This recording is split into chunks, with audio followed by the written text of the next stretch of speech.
Hi, Rob Linhart here in the Hazel's Wine Department, and we are bringing you Sunday specials for February 23rd and 24th.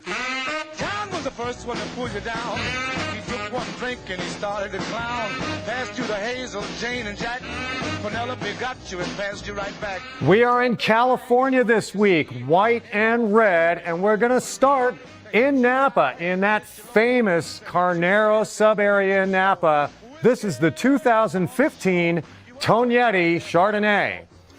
Now you might be asking yourself, hey, what gives here? A 9-year-old Chardonnay, is that going to be any good?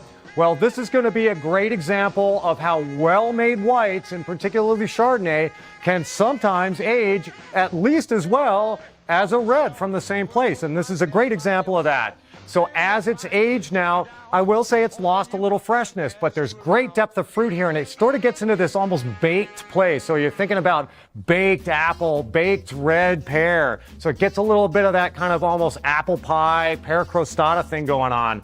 There is some definite oak here, but it's not driving the bus. Now, well integrated. So you'll pick up little hints of vanilla, a little bit of those spice notes as well.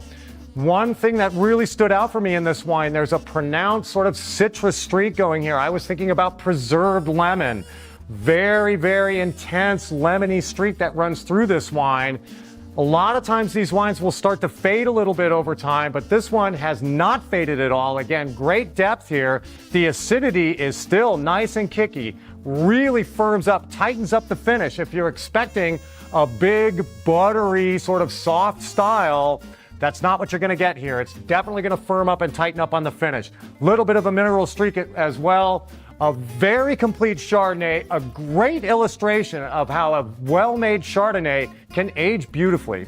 Next up, we're heading south to Paso Robles. This is the 2021 Booker Vineyard, My Favorite Neighbor, Cabernet Sauvignon.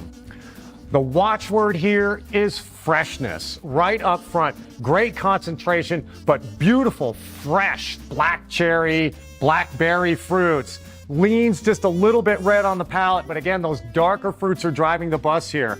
Nice accent notes of cocoa, little hints of sort of slightly damp earth showing through as well. Little ticks of spice popping up here and there. That freshness really shows for me again in the purity of the fruit, and just a little hint of that Cabernet leafiness that these wines can get. Add some nice interest, some nice depth to this wine. These wines, classically very full-bodied, and I wouldn't say this is an exception, but not the biggest Cabernet you're going to get out there. Dad gave it about a 4.5 out of 5 for weight. So big, but not a sledgehammer. Nice balance here. The tannins already extra fine, very silky, nice and smooth. The acid plays with that very nicely. So again, great balance in this wine. Everything in its place. Maybe just a hint of oak showing through, but oak definitely not driving the bus here. A little less of that Paso Robles spice than we're used to. I don't regard that as a bad thing necessarily. It really just lets the beautiful, pure fruit in this Cabernet shine. John was the first one to pull you down. He took one drink and he started to clown. Passed you the Hazel, Jane, and Jack.